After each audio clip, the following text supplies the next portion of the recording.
Në kuadër të zhvillimit të Giro Italia 2025, e cila përfshin 3 etapa brenda territorit të vendit tonë, me datat 9, 10 dhe 11/5/2025, konkretisht në qytetet Durrës, Elbasan, Tiranë dhe Vlorë, Policia e Shtetit ka hartuar një plan të detajuar për menaxhimin dhe sigurimin e qarkullimit rrugor, garantimin e vendit publik, si dhe mbarvajtjen e aktiviteteve sportive në përputhje me standardet ndërkombëtare. Kjo në bashkëpunim edhe me policitë bashkiake të qyteteve të sipërpërmendura. Masat kryesore të ndërmarra përfshin bllokimin e përkohshëm të akseve rrugore, që përfshin në itinerarin e garës për secilën etapë, sipas një raporti teknik të miratuar më parë nga organizatorët e garës, e cili parashikon që këto akse, ku është itinerari i rrugës, duhet të ndëlira jo më pak se 2 orë para nisjes së garës. Këto akse janë si më poshtë. Durrës Elbasan Tiranë është etapa e parë, e cila zhvillohet në datën 9/5/2025.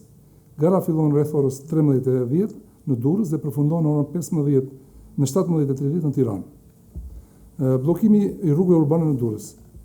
Bllokimi i rrugëve fillon një datë më parë, pra në datën 8/5/2025, rreth orës 07 deri në 9/5/2025 në ora 14 do të ketë kufizim për parkimin e automjeteve në segmentet si më poshtë: rruga 9 Marsi, rruga Taulantia, që përfshin segmenti Ish Volga deri te Hotel Arvi, rruga Anastas Dursaku nga Ish Volga deri te Gjimnazi Gjergj Kastrioti, rruga e Kalas, përfshin segmentin nga Kafe Mulliri Vjetër deri te rruga Sotir Noga. Pra këto kanë të bëjnë me ndalimin e parkimeve. Gjithashtu, po më datën 5/5/2025, ora 07 deri në 18:00 do të ketë ndalim parkimit të automjeteve në parkimin publik të shitëtores Taulantia, e cili është mbas restorant Pjacës. Më datën 9/5/2025 do të ketë kufizim për parkim nga ora 05 dhe bllokim të qarkullimit nga ora 11 deri në 13:30 në itinerarin e garës si më poshtë. Kjo përfshin rrugën nga Nisja deri në ndarje të qytetit. Ka të bëjë me rrugën 9 Marsi, rruga Ignatia, segmentin nga rreth rrotullimit Kishës Ortodokse deri te rruga Taulantia Hotel Arvi, Torre Veneciane, Bulevardi Epidam, Sheshi Liria, rruga Aleksandër Goga deri te Mazolumi i Dëshmorëve, rruga e Dëshmorëve, rruga Adria, rruga Urre dhe Lajnt, rruga Pavarësia, kanali Kavalishencës, rruga e Re e Portit. Pra këto janë akset rrugore të cilët kanë bënë brenda bashkisë Durrës, të cilët do të kufizuar nga ora 11 deri në 13:30. Bllokimi i rrugëve interurbane për etapën e parë, pra të datës 9, ka të bëjë me bllokimin e aksit rrugor Plepa, Bishti Zhurit, Peqin, Bardashesh, Gracen, nga ora 11:30 deri në 15:30. Ky është aksi në këto ora të bllokuar, por duhet sqaroj që mbasi kalon gara, rruga hapet për përdoruesit e rrugës, por gjithmonë në sensin që është garusit, jo përballë. Bllokimi i akseve rrugore urbane në Tiranë, po të etapës parë. Dhe këtu është ndalimi i qarkullimit 2 orë para kalimit garuze në të gjithë itinerarin e etapës. Bllokimi fillon nga ora 13:00 deri në 18:00 në të gjithë itinerarin e kësaj etape. Dhe përfshin rrugën Fshati Gracen deri te rreth rrotullimit Tegut, rrethullimit Tegut deri te rreth rrotullimit Santoriumit, rruga Elbasanit, rruga Brahimsuri, Ali Shefqeti, Aledin Frashëri, rruga e Zhekrit, Muhamet Deliu deri te rreth rrotullimi Freskut, rruga Sotir Çaçi, Xhafi Zekeko, rruga Arkitet Kasemi, Jean d'Arc, Dëshmorët e Kombit, rruga në brendësi të Gardës Republikës, segmenti i rrugës mbrapa Pallat të Kulturës, rruga Dëshmorët e Katërshkurtit. Ky është aksi që përfshin itinerarin e Tiranës. Do të sqarojmë pak blloqet e banimit të cilët kanë akses të kufizuar në këtë datë, pra datës 9/5. Pjesë e banimit në rrugën lidhëse në rrugën Papa Gjon Pali 2 nuk kanë akses për të dalë pas orës 13 deri në 18. Rrugët janë Andrevi Shima, Asim Zeneli, Temisogoli Gërmeni, Ismail Qemali, Mustafa Motoiti, Jul Varibova dhe Fatmira Xhiu. Zona e Pazarit të Ri, Hoxha Tasim nuk kanë akses për të lidhur me bulevardin Jean d'Arc, por kanë akses vetëm në rrugën e Dibrës, Farmacia 10 dhe dalin autostradën lindore. Zona e qytetit Studentit, Higjena, Shkolla e Baletit, Ish Tregu Elektrik, Ali Demi kanë akses për dalë në rrugën Pasho Ysa dhe në rrugën Pjetër Buti, që kanë akses me rrugën Agush Gjeqevica, e cila ka dalin në unazën lindore. Zona e Kodrës Priftit nuk ka akses për të dalë nga perimetri mbas bllokimit të aksit rrugor, pra nga ora 18 deri në 18. Zona e Tiranës së Re dhe bloku kanë dalin në rrugën Kristo Luarasi, Diga e Liçenit dhe dalin në Selit.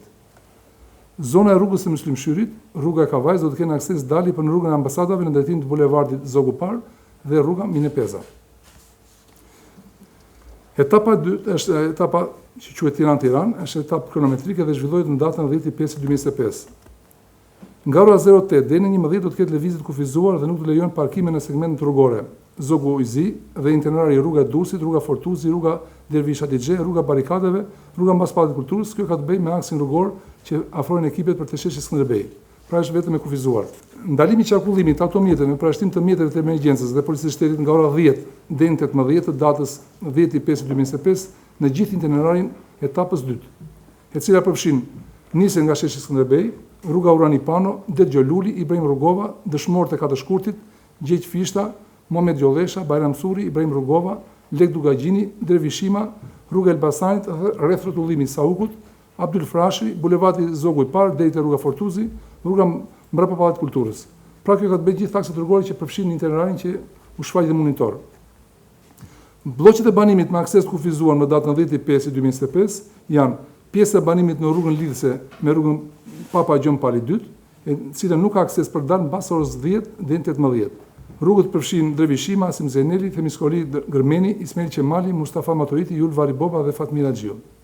Bloku te Ukrainë e Lirë nuk ka akses për dalë kjo në ora 10 deri në 18. Pra këto janë dy bloqet që kanë aksesin e kufizuar dhe kanë pamundur intervalin 10 deri në 18, pasi në atë interval do kalojnë gjithë garusit edhe është segment që rrethon këto dy bloqe. Orientimi i devimit trafikut për datën 10/5/2025. Zonë e Pazarit të Ri, Axhim Hoxha Tasim nuk kanë akses për të lidhur me bulevardin Jean d'Arc, por kanë akses vetëm në rrugën Dibrës, Farmacia 10 dhe dalë në autostradën lindore, si dhe kalimin në rrugën Barikada. Pjesa e rrugës Kavajës dhe Mysym Shyrit lidhet me zonën e Tiranës së Re vetëm nëpërmjet rrugës Dritan Hoxha për të kaluar në Unazën e Re dhe Nasjetës. Zona e qytetit studentit, Igjena, Shkolla e Baletit, Ishtregu Elektrik, Ali Demi kanë akses për dalë në rrugën Pasho Hysa dhe rrugën Pjetër Buti, që kanë akses në rrugën Agush Gjeqevica, e cilat nxjerrin Unazën lindore. Gjithashtu kanë akses për dalë në rrethin e Shkozës dhe zonën e Kotës Pritit. Etapa e tretë ka të bëjë me etapën Vlorë-Vlorë, e cila zhvillohet në datën 11/5/2025. Dhe në këtë etapë kufizimet fillojnë një natë më parë në datën 10/5/2025. Ndalimi i parkimit të mjeteve në sheshin e madh pra fillimi i Longomarës duke filluar nga ora 15 dhe përfundon në 18 të datës 11/5/2024.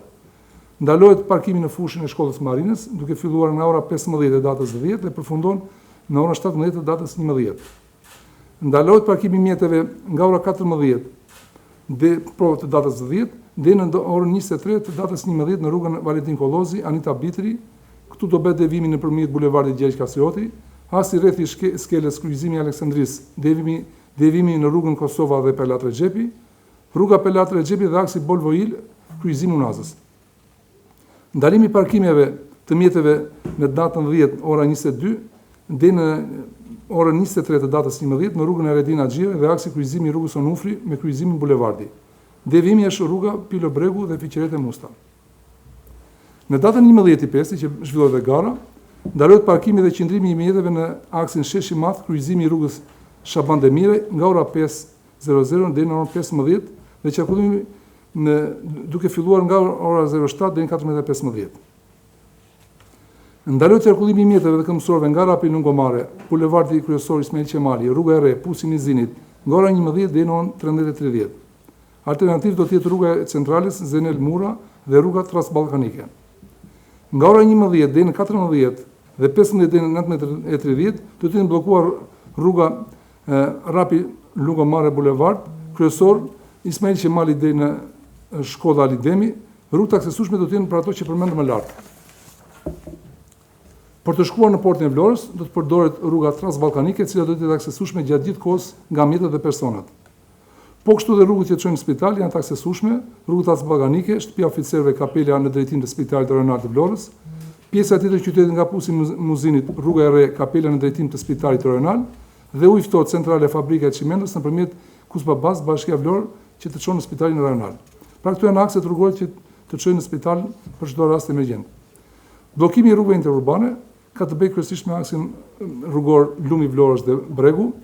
Për akses nga Vlora në drejtim të fshatarëve të Lumit Vlorës mund të përdoret Lumi Vlorës deri në orën 11 dhe pas orës 14:30. Pasi ora 11 deri në 14:30 ky aks është i bllokuar për garusët. Për akses nga Qeparori në drejtim të fshatarëve të Lumit Vlorës dhe qytetin e Vlorës mund të përdoret ky aks deri në 10:30 dhe mbas orës 15:45. Ky është aksi që janë garusët në këtë aks dhe në 10:30 deri në 15:45 është e pakalueshme nga qytetarët. Për akses nga drejtimi Vlori-Mar deri në Qeparo, akses i lirë deri në orën 12:30 dhe mbas orës 17:30. Rruga është e bllokuar dhe e paaksesueshme në këtë interval.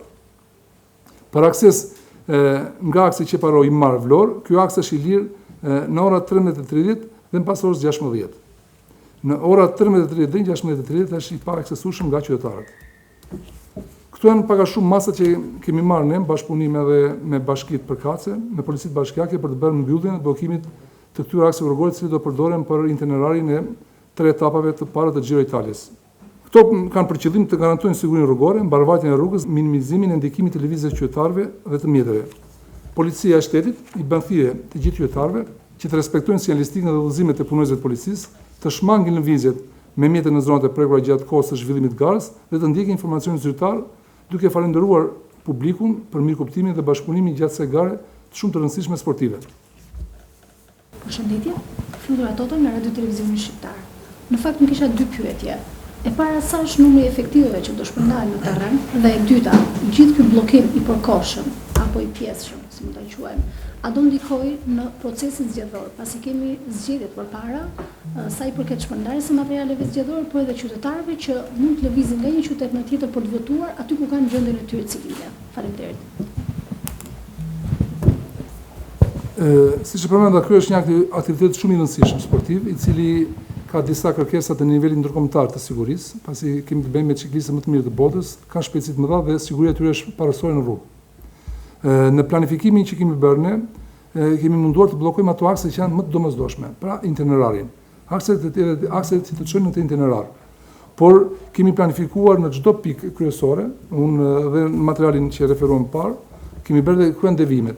Pra është mundësishme që pak zona janë që kanë akses kufizuar. Për pjesën e Tiranës unë thash bloku të Ukrainë e Lirë dhe bloku të Radio Televizioni, pra që kufizohet rruga e Elbasanit me Papa Gjon Pali 2. Janë 2 bloqe që realisht kanë një kufizim më të madh për të qarkulluar me mjet. Mundësitë kemi krijuar që mundësitë këmbësorët të qarkullojnë, pasi kemi krijuar në bashkëpunim me organizatorët daljen në segmentet veçanta që kemi mundësi ta bëjmë dalje të kontrolluar për këmbësorët.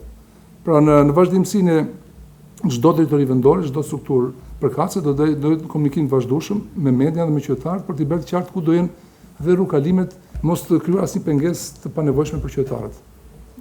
Numri efektiv është rreth 3500 punonjës policie bashkë me policinë bashkiake, po këto janë bashkërisht në 3 etapat, jo për secilën etapë më vete. Sa e takon pyetjes së kolegës, duke qëndruar tek dita e rëndësishme, pikërisht dita votimit, dihet që Tirana, e cila ka pjesën më të madhe të popullsisë së vendit, por jo të gjithë banorët e Tiranës kanë të drejtën e votës pikërisht në Tiranë, por në disa qytete të tjera. Paralizimi jo vetëm i Tiranës, por i gjithë vendit paktën në këto aksa, është më tepër duke nisur nga dita e premte, ku është një ditë pune, dhe dihet që Tirana ka një fluks të rënduar sa i takon trafikut, kryesisht dita e hënë dhe e premte karakterizohet me një trafik më të lartë. Si një kaos për qytetarët, bllokimi i rrugave, aq më tepër 3 ditë që do zgjas aktiviteti dhe pse pikërisht përkundër me ditën e zgjedhjeve. Do të ndikojë sadopak në procesin zgjedhor, duke le të themi bllokuar lirshmërinë e qytetarëve për televizor. Faleminderit. Unë përmenda pak më parë që qëllimi i këtij plani masash që kemi bërë ne, këtu konsiston përveç se të sigurojmë një mbarvajtje të aktivitetit sportiv, ne të krijojmë gjithë mundësinë qytetarëve për televizor lirshëm. Kuptohet që kjo është një garë ndërkombëtare, e cila është një kalendari i saj është bërë 1 vit më parë, ka përkuar me datën që ndërlikon pak edhe shërbimin e policisë sepse do një angazhim pak më të madh, por në mënyrën si e shpreva unë, bllokimet, devijimet, ne kemi mundësi të krijojmë akses qytetarëve. Gara unë e shpjegova që mbasi mbaron gara, akset rrugore ku kalon itinerari i garës hapen, pa nuk pengojnë. Nëse mendojmë për një aks rrugor, siç marrim etapën e fundit e Vlora, për të vajtur në zonën e lumit të Vlorës, mund të një pjesë e aksesueshme në lumin e Vlorës, një kohë aksesueshme nga krahu i Dërmiut. Pra kemi mundësi e njëjtë gjë dhe Elbasani me Tiranën. Një moment mund të bllokohet pjesa e daljes nga Tirana drejtim për Elbasanit, pasi ka aksesueshëm krahu dalin nga krahu Durrësit. Pra ne kemi krijuar mundësinë që me intervashe me fashat e orareve të kufizuara, ne mund të krijojmë pak pengesa këtë momentin, por çdo qytetar ka mundësinë për të devijuar në aks tjetër për të arritur në destinacion. Pra ne kemi bërë një detajim shumë të saktë me plan vendosje në bashkëpunim kjo me gjithë aktorët, sepse për menaxhimin e aktiviteteve të rëndësishme sportive është mbitur një grup ndërinstitucional që janë aktorë shumë ministri. Një nga aktorët është dhe Ministri e Brendshëm nëpërmjet Policisë së Shtetit. Pra ne kemi bashkëpunim të plot me gjithë aktorët për të krijuar gjitha mundësitë që të paktën për procesin zgjedhor mos ketë asnjë pengesë, pasi janë shqyrtuar gjithë vend votimet dhe nuk asnjë qendër votimi nuk është e paktësueshme në qytetarët. Të paktën për datën 11. Dhe në datën 10 që bëhet shpërndarja në bashkëpunim edhe me KQZ-n, nuk është e paktësueshme. Kuptohet që një aktivitet sportiv krijon bllokime dhe në aktivitete sportive, që futbollistike dhe tjera, krijojnë bllokime të përkohshme dhe ky është një bllokim i përkohshëm rrugor. Janë disa segmente sheshe rrugë ose akse rrugore të cilët në kohë të gjatë nuk lejohet parkimi, kurse bllokimi aksit rrugor është maksimumi 2 orë në ku është itinerari i garës. Pastaj akset hapen sipas itinerarit, pastaj bëhet bllokimi, nuk bëhet bllokimi stafet dhe për kapim atë standardin 2 orë për të krijuar një farë sigurie në atë aks rrugor. Sot e qalla një pyetje Besar Bayraktar nga Klan News. Për mbarvajtjen e këtij eventi, përveç policisë shqiptare, policisë së shtetit dhe policisë bashkiake, do ketë edhe përfaqësues apo efektiv të policisë italiane? Ky është aktivitet për sigurinë, për mbarvajtjen e sigurisë është përgjegjësia e policisë së shtetit. Ne për shkak të një përvoje të re në menaxhimin e aktivitetit të tillë me to për masa, kemi shkëmbyer përvojë me partnerin italian, por thjesht kemi shkëmbyer përvojë, kurse përgjegjësi për sigurinë është vetëm policia e shtetit. Nuk ka pjesëmarrës në struktura të tjera.